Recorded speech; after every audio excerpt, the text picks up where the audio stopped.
এক ব্যক্তির ফলন্ত কলা বাগান কেটে সাফ করে দিল দুষ্কৃতীরা। এমনই চাঞ্চল্যকর ঘটনাটি ঘটেছে শুক্রবার রাতে নদিয়ার চাপড়া থানার সীমান্তবর্তী বেদবেরিয়া গ্রামে। এলাকার কলা চাষি মতিয়ার শাহ অনেক টাকা পয়সা খরচা করে 1 বিঘা জমিতে কলা চাষ করছিলেন। বিশাল কলা বাগানে রাতারাতি তছনছ করে দেয় দুষ্কৃতীরা। প্রায় 250টির বেশি কলা গাছের মাথা কেটে নিয়ে চলে যায় দুষ্কৃতীরা।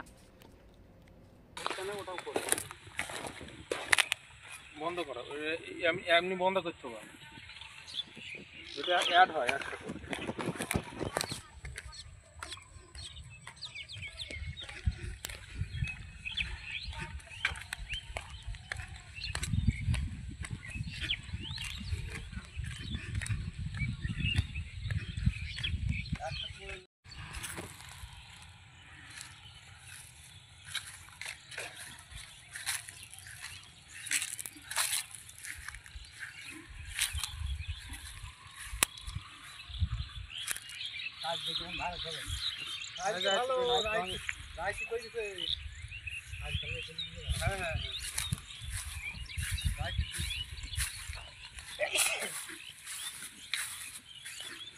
আমরা এমনি সীমান্ত এলাকায় বাস করি, খুব আতঙ্কের ভিতর থাকি, আমাদের ঠিকঠাক ঘুমও হয় না।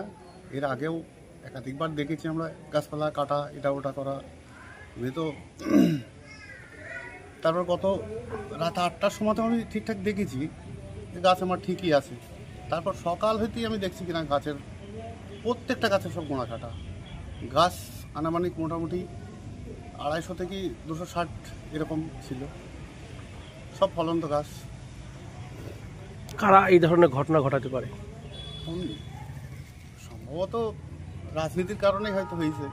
আপনি রাজনীতি করেন? রাজনীতির সাথে যুক্ত একটু ছিলাম আর কি, সেই কারণেই ঘটনা ঘটে। আশা করি ঘটেছে।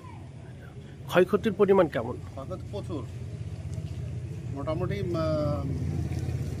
50 থেকে 60 হাজার তো মিনিমাম। ফলন্ত গাছ? ফলন্ত গাছ, এবার ফল আসবে এরকম পরিস্থিতি। বড় বড় গাছ। বিগত দিনে এরকম ঘটনা ঘটেছে? হ্যাঁ, আরও ঘটেছে। বেদবেরিয়াতে একাধিকবার এরকম ঘটনা ঘটেছে। এইরকম তাণ্ডব হয়? হ্যাঁ হয়, প্রায় হয়, যার জন্য তো আমরা ঘুমাইতেও পারিনি রাত্রে। এই আতঙ্কে? সব আতঙ্কে, সবসময় সজাগ থাকতে হয়। কি নাম আপনার? আমার নাম মতিয়ার শাহ, বাড়ি বেদবেরিয়াতে। কতটুকু কলা বাগান ছিল আপনার? 1 বিঘা জমির দাগ নাম্বার হচ্ছে 15।